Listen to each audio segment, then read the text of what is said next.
Good afternoon, everyone, and welcome to this briefing on how can rural communities deliver affordable housing and sustainable places.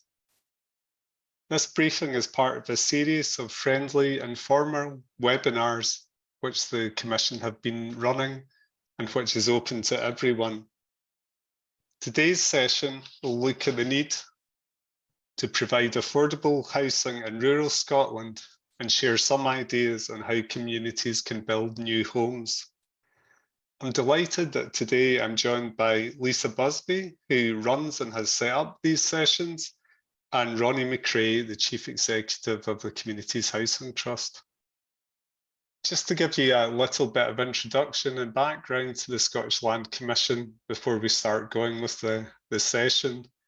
We're a relatively new organisation, fully funded by government, and we were set up in 2017. We have around 17 staff, and we are managed and given direction by 5 commissioners.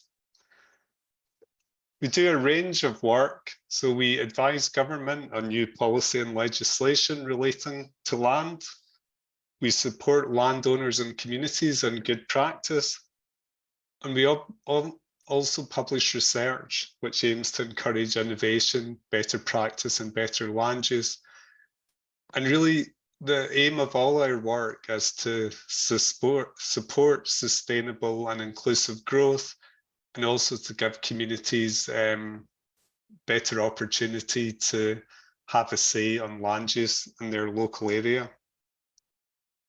So before we get started, just to run through the way the session format works today, when I've finished with this short introduction, I'm going to hand over to Lisa, who's going to run through some housekeeping, but also run a poll, which we find very useful just to understand who attends, and also so we can provide better webinars and communication in the future. Once Lisa's done that, Ronnie and I will then take you through the main presentation, which will be looking at the need to deliver more rural affordable homes and sharing some ideas and recommendations on how communities can actually lead on this. Following that, we'll have a question and answer session. So if I could ask, when you're listening to the presentations, if you think of any questions, please do pop them in the Q&A button, and we'd be really pleased to answer them and have them in a discussion at the end. And when we've finished with the question and answer, Lisa will then wrap up with a final poll to understand how you found the session, and we'll also give some information on the next session that we'll be running in a couple of weeks' time. So I will now hand back to Lisa to take you through the poll. Thanks, David, and hi, everyone. Yep, as David said, we've just got a few pieces of information and housekeeping to run through before we begin. So as you probably saw from our holding slides and also the messages in the chat, today's webinar is recorded, including the chat and the question and answer. Information on how that recording is used is in the privacy policy. So yeah, check out the chat if you didn't get a chance to read that on the holding slide. Everyone's camera and mic today are off by default, but we welcome your questions in the Q&A box and comments in the chat box.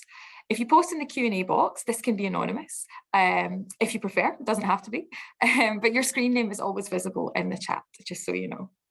In today's session, we also have the option for you to turn on closed captions or subtitles at the bottom of your screen. This function is enabled using the CC button on the control panel, again, at the bottom of your screen.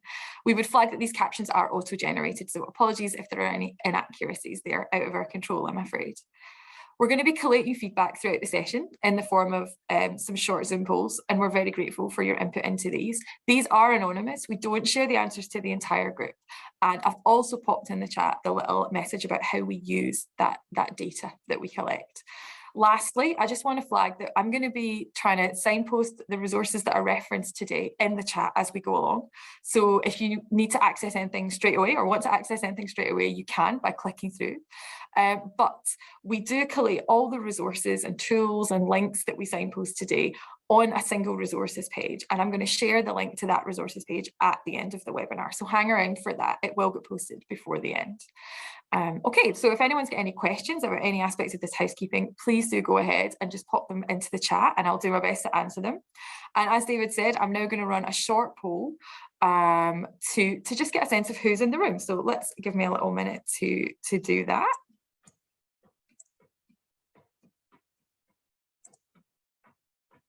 Okay, I've just launched that poll and you should see that as a pop-up box on your screen. There are 4 questions. If you could scroll down to make sure you see them all before you submit, that would be fantastic. And yeah, as I say, these are really just to get a sense of who's here today and get a sense of, that. So I'll be quiet now and let you fill that out. And yeah.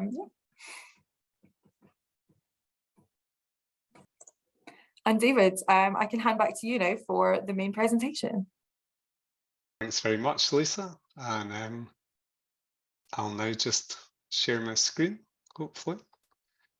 Welcome to the seminar. I'm now going to spend a few minutes sharing some of the Land Commission's work that looked at land and rural housing and some of the challenges in delivering rural housing, some of the opportunities and some of the positive support that's available to help communities deliver affordable housing. And I'll conclude with some of the recommendations of our report. I'll then pass over to Ronnie, who's got a great deal of experience of working with communities and landowners to deliver rural housing, but also, I think, importantly, sustainable developments and sustainable communities. So before I get on to the main part of the presentation, I just wanted to open with a couple of slides of places in rural Scotland. This is Applecross in the Highlands, a beautiful area, but there's a challenge there with rural housing and sustainability. And actually the Applecross Community Company are doing some great work to make sure that it's somewhere that people can live and that the community is sustainable. They're developing affordable housing. They're on the 2nd phase now, and they're also developing a renewable energy scheme that could help with the cost of living.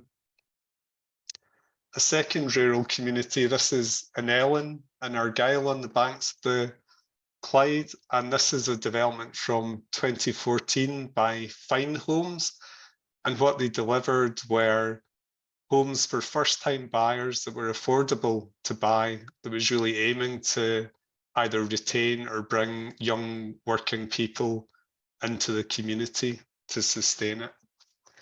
So to some extent, I think essentially that's what today's discussion and presentation is about. But briefly, what I plan to cover is, firstly, to ask the question, why is there a need for more rural housing? And then want to give a very short summary of the way the housing land market works and what that means for delivering rural housing. I'll then look at the policy context, and I think broadly there's a lot of policy support for delivering affordable homes in rural Scotland. And then I'll conclude by looking at what support is available, but also what works. And finally, I'll outline the main recommendations from our work in this area. So this is maybe obvious to everyone on the call, but reasons for a need for more rural housing. Well, there's pressures from second homes and short-term lets in rural Scotland. Also in some areas, particularly, for example, parts of the Highlands and Islands, there are strong economic prospects and there's a chance for inclusive growth. But actually surveys of communities and employers by Highlands and Islands Enterprise find that a lack of suitable affordable housing may actually restrict that growth. And finally, depopulation's part is an issue in parts of rural Scotland, particularly the Western Isles, but that may often be related to the first bullet point and competition for homes that might price local people out of the market. So briefly to look at the housing land market in rural Scotland, and this is from research that the Land Commission did a couple of years ago. And what it found was that in Scotland, for housing across the country, the bulk of new homes are built by private developers. They really take the risk in taking sites forward. And to manage that risk, they focus on high value areas around towns and cities. So that leads to a problem, what you might term market failure in rural Scotland. Now, often where there's market failure, housing associations and councils would then build affordable housing. But more recently, they've perhaps focused on larger settlements or bigger sites. So that means for smaller communities or more remote areas, it's often the community that has to deliver affordable housing if it's going to be built. And this slide, I'll not spend long on it, but it's from our report on land for rural housing. And it just shows different parts of Scotland and where developers will bid. And essentially in the top left quadrant, that's the sort of areas around cities like Edinburgh that are high value, where developers will build. And then as you go to towns and more rural and remote, developers can't get the value to meet their business model and pay their shareholders, so they're largely inactive. So briefly, the policy context for this, there's an aim to repopulate rural areas, and there's a plan, I think shortly to be announced by the Scottish Government, to look at some zones where they're going to investigate the need for repopulation and look at ways of working with communities to develop solutions. There's quite a generous affordable homes programme to fund housing for social rent or mid-market rent, and that's topped up in rural areas with the Rural and Islands Housing Funds. There's also recently been a national planning framework laid in the Scottish Parliament, and one of its goals is to support rural housing and rural repopulation. And finally, local place plans are expected to be introduced in the next couple of years as part of the Planning Act, and they'll provide an opportunity for communities to look at their needs and develop plans to actually deliver against those needs. So very briefly, just looking at the challenge of delivering rural housing, I've already mentioned the lack of private sector activity. Unsurprisingly, there's higher costs and there can be issues with the lack of a supply chain. And finally, infrastructure can be an issue in more rural parts of Scotland. And the quote comes from the report that Savills published for the Land Commission, which was essentially saying that developing a small rural site, because of the issues above, it can actually be more challenging to deliver than a much larger development in urban Scotland. So in terms of our work on what support's available and what works, I've mentioned the Rural and Islands Housing Fund. Scottish Land Fund can also play a key role in supporting communities. Rural housing enablers really play a huge role in building community capacity and helping communities avoid pitfalls. And Ronnie, as one of those enablers, will be able to tell you more about that. Already mentioned local place plans. And the final point, often it's possible to work with landowners on mutual interests. So roughly Murcus in the Highlands is the project that's in this picture. And the way this development worked was the community identified a need for affordable housing. The landowner wanted to get a return and there was a need to fund infrastructure. And actually by planning sites for self-build that were quite high value, that meant that the scheme could actually work out financially and also deliver the affordable housing. So finally, recommendations from our research. We recommended there was a need for the Rural and Islands Housing Fund to be continued long-term and be reliable. We think there's a need for local authorities to have development and local planning policies that are geared particularly to rural development, where things don't need to be on the same scale as they would be in towns and cities. I've already mentioned the importance of rural housing enablers, and we believe they needed to receive core funding. And finally, we recommended that public agencies should provide a central resource to support communities, essentially to help them identify sites and de-risk sites, and then they can, ideally work with enablers and landowners to deliver. So that's me finished on my presentation. I'll now hand over to.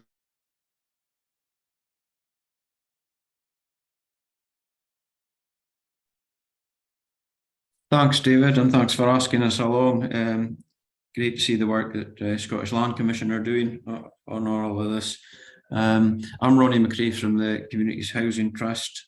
Just been asked to say a few words about community-led development. So we're a not-for-profit social enterprise. Like David alluded to there, we don't get any public funding, core funding. Our main role is to support communities, predominantly to deliver a wide range of housing opportunities, but also complementary infrastructures, like you'll see maybe in the next slide or two. We facilitate partnerships which lead to projects. We provide proof of concept, so things like the rent to buy schemes, the long lease schemes, and that's about providing choice in affordable housing, especially in the rural areas. And we develop a range of tenures and finance models that help the system provide that choice that's often required in the smaller communities. Next slide, David, thanks.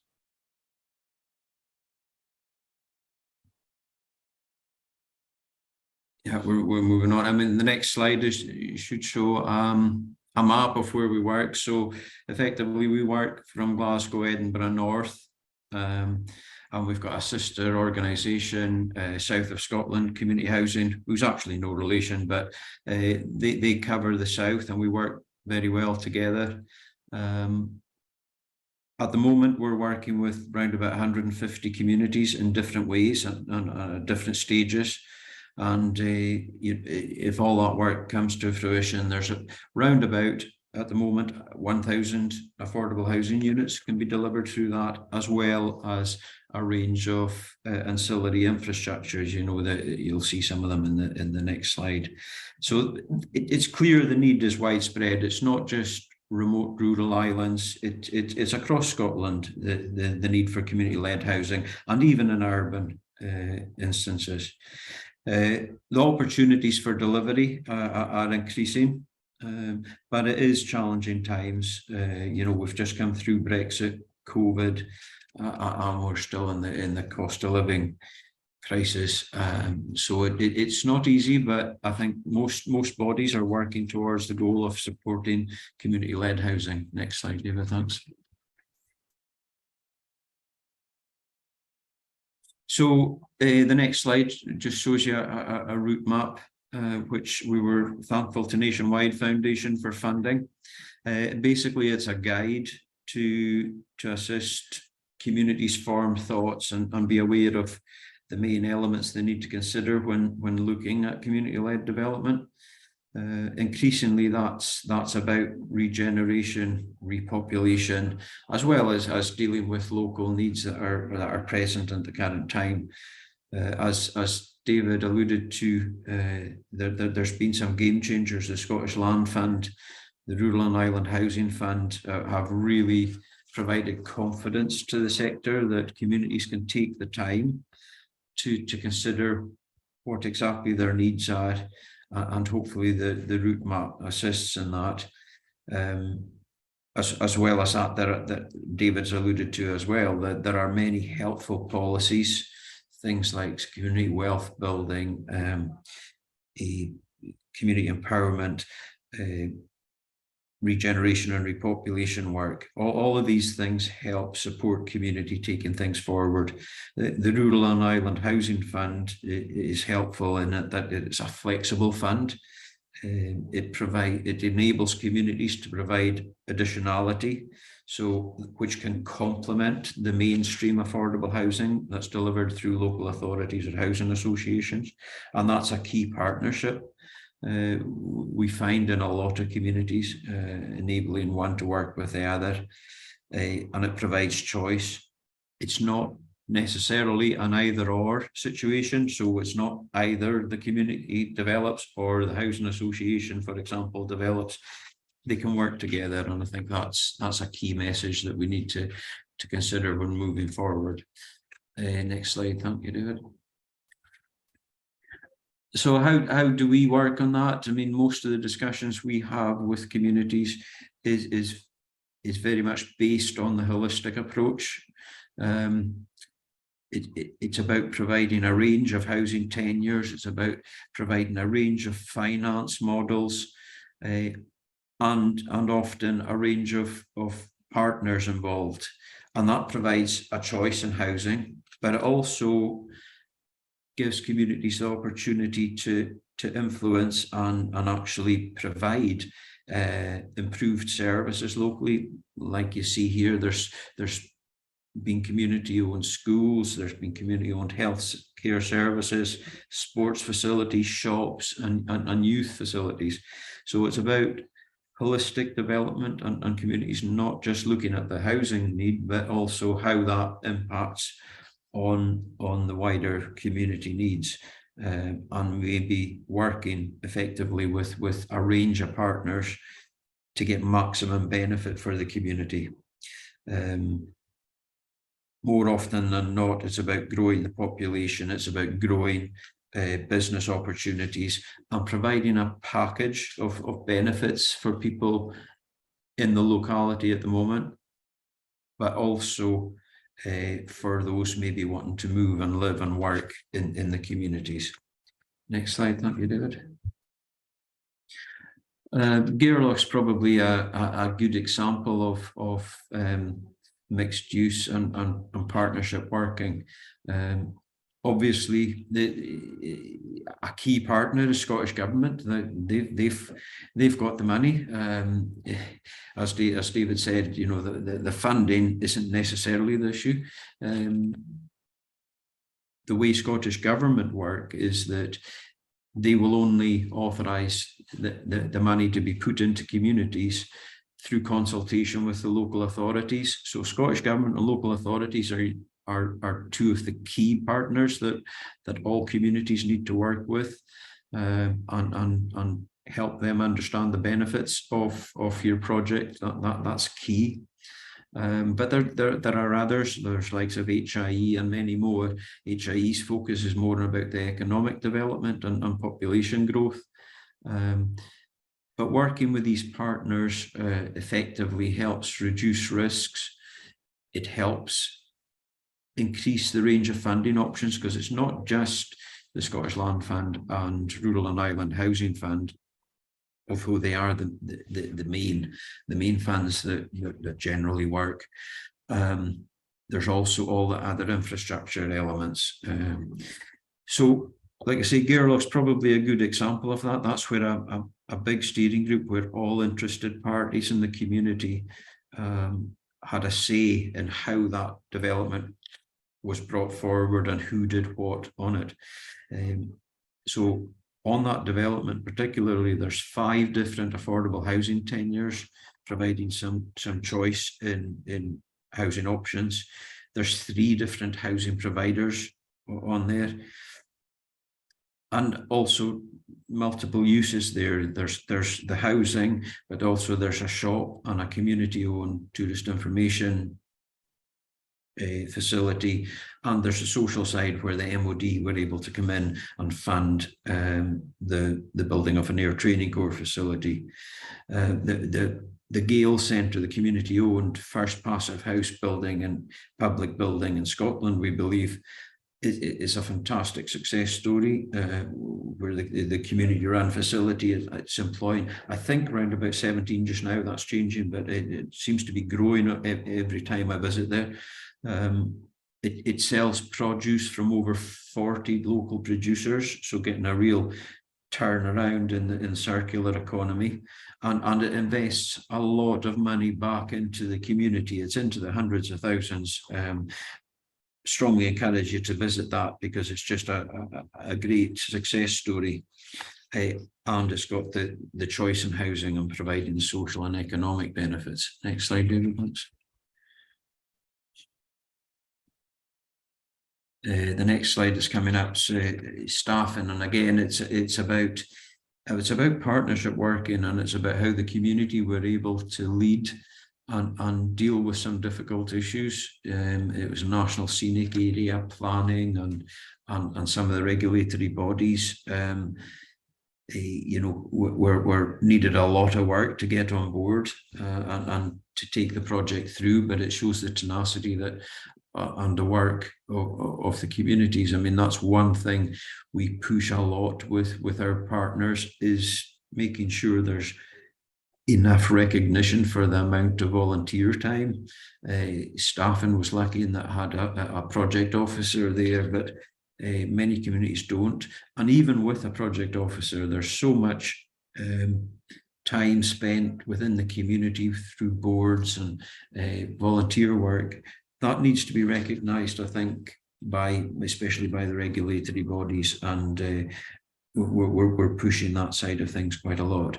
But again, in this instance, there's a range of housing tenures, there's a range of partners, there's the housing association, the council were supportive, and other key bodies, HIE, were instrumental in helping with that. It was very much about regeneration and repopulation, so a range and choice in housing options, but also healthcare was a big issue. So delivering a new fit for purpose health centre was key. But the partnership option, what that did was reduce the risk, it made it more viable, and it allowed the likes of the housing association to come in and deliver housing in an area that it might normally be quite challenged to deliver in, because of the pressures housing associations have on their budgets and the need to do bigger developments rather than small. Next slide, thanks, David. It's not just new build that communities can use. We've done a number of renovations and repurposing of buildings, and I think increasingly that's got to become part of it. There's an interesting project we're doing with Glendale Trust on Skye, and that's looking at the impacts of developing existing buildings and repurposing them or renovating them, and we're using this as an opportunity to really look at the system and the changes that are required, maybe around about the fiscal elements, the reuse, the recycling, the power usage, skills development, and creating opportunities in the locality. It's a massive issue, and one of the biggest problems we've got in the more remote rural areas is lack of people, lack of businesses.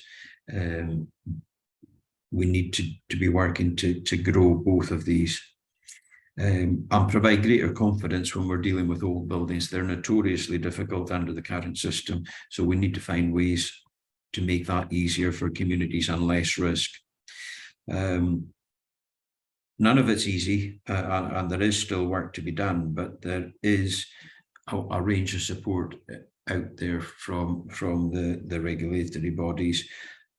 And I think it's for us, it's clear that communities now, because they're able to see projects on the ground and learn from other communities what's happened on the ground, I think communities are well placed to drive change and make sure projects are working going forward. We're always open to have discussions and see how we can assist in any way we can. And I think that's me for the moment. I'm happy to take any questions. Thank you. Thanks very much, Ronnie. I thought that was a great presentation, some fantastic projects and very important points about community resilience and I suppose in a way, some of the expectations that are being put onto communities to do work in their spare time, and also really interested in the project with the existing building, because I think that's a huge challenge going forward. I think we've got a question now, yeah, from Geraldine Woolley. And this is a really good one, actually. I'll maybe put this to you, to Ronnie initially, but it's asking, how do you ensure that the housing remains available for residents rather than drifting into either the second home or the holiday let market? So if you're okay to start off with that, Ronnie. Yeah. Well, I mean, if communities are developing housing for rent, there are stipulations from the Scottish Government that it remains as affordable housing. The funding's reliant on it being long-term affordable housing, and much along the same lines as housing associations, the right to buy has gone, and the communities, you know, through some of the positive legislation that's come through Scottish Government, have the right to retain, withdraw at least the right to buy from any rented property. For in the case of discounted sales, where we often sell properties at significantly below market value, we use the rural housing burden. That's a mechanism, that's a title condition. So it's through the Housing Scotland Act Titles Conditions Act, and that is effectively gives a right of preemption, and it ensures that the house is always used as a main residence and it can't be sold on the open market. So all the projects you've seen there, all either have the rural housing burden attached, or they've got the protection that the communities withhold the right to buy. That's great. Thanks very much, Ronnie. That's a great answer. It's actually, thanks, Lisa, I'd missed it, but we had a question from Alistair Moody on the relevance of regional land use partnerships. So I could maybe have a go at this. In my view, regional land use partnerships, I think, together with local place plans, have got tremendous potential to identify whether there's a need for housing and actually to plan, working with communities to make sure that it's in the right place and it's the best land use.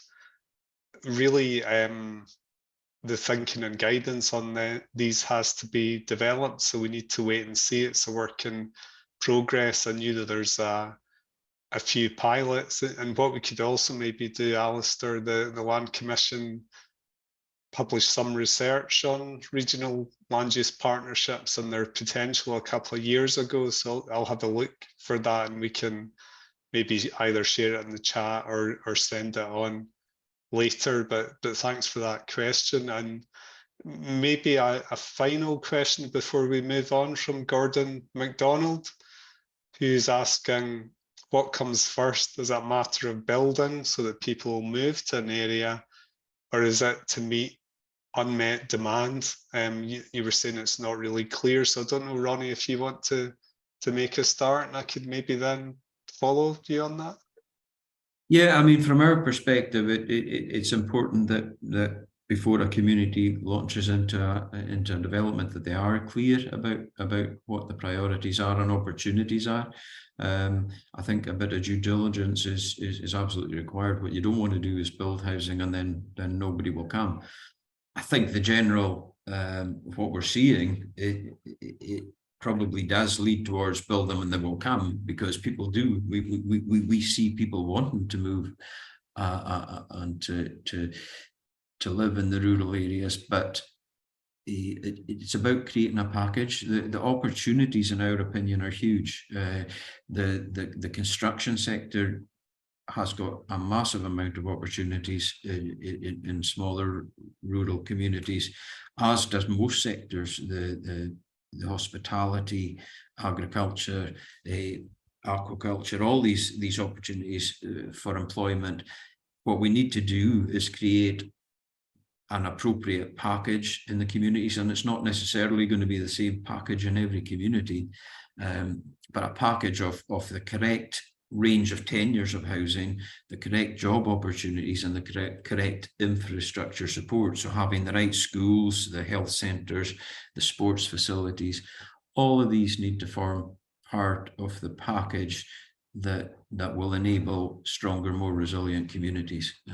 So it's going to be different in each community, but we know the demand is there. The package is an important thing, I think. That's great. Thanks, Ronnie. Maybe just to add to that, something which our research found and which I know Communities Housing Trust and others do very well is carrying out local housing need and demand assessments, which I think there's a challenge with the size of local authority areas, that if you're doing a need and demands assessment for the whole area, or if you're basing demand on waiting lists, well, you've got some communities where there isn't really affordable housing, and that they're of the scale that's hard to identify the need. But I know that Communities Housing Trust and other enabling bodies have got real expertise in this, so they can really identify the need with the community and provide you with evidence. Another thing I was going to say, I think the question is very interesting as Scottish Government moves to look at these rural repopulation zones or pilots, because maybe there is a question there about, you know, in some places there's depopulation, but that's arguably because there's a lack of affordable housing, a lack of the sort of amenities and facilities that Ronnie showed from his projects. So that's a very interesting question, and we'll see what comes out of these pilots. Also, just to say thank you to Lisa. She's a lot quicker on the internet than me, and she's managed to find the Scottish Land Commission report on regional land use partnerships. If it's all right, we'll wrap up the question and answer session here. I think it's been a good discussion, but I'm conscious that you're giving up your lunch, and we said we'd be finished by 12:45. So I think if Ronnie and I now hand over to Lisa to do a final poll, and thanks, Alistair, for pointing out about regional land use partnerships. Actually, I'd be really interested if you wouldn't mind getting in touch with me subsequently so we could continue this discussion. But I'll now stop sharing my screen and hand back to Lisa to take us through the final part of the session. Thanks, David, and thanks, Ronnie, and thanks everyone in the chat and the Q&A box for all your great questions. I'm just going to launch a very quick final poll to get a sense of how this was for everyone today. So let me do that first.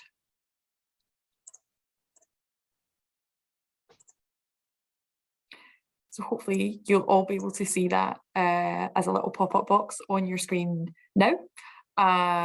Give me a shout in the chat if you can. Once again, I think there's 4 questions. You do need to scroll through to answer those, and we're really, really grateful for your input because it helps us design future events like this and future events in the series. I'll be quiet now and let you focus on filling that out, and I'll pop a few final links into the chat for everyone's information. Okay, so I can see everyone's getting on it in the poll. Thank you so much. I have popped into the chat for you all the link to today's resource page. Now, I was definitely adding new signposting, new links in the chat as I was going along. So right now that has a whole range of links on it, but I will add some more that were put in the chat as we went along before the end of the day. So that link is in there. I've also put the link to register for our next Land at Lunch event, which is on vacant and derelict land. We've got 2 webinars coming up, and the final 2 in fact in our Land at Lunch series, and they're both on vacant and derelict land. One is thinking about how communities tackle vacant and derelict land and looking at some existing case studies of projects around Scotland, and the second one looking specifically at some of the resources and tools and practical support that's out there if you're looking to tackle vacant and derelict land in your area. So I've put the link to register for the first of those 2 into the chat.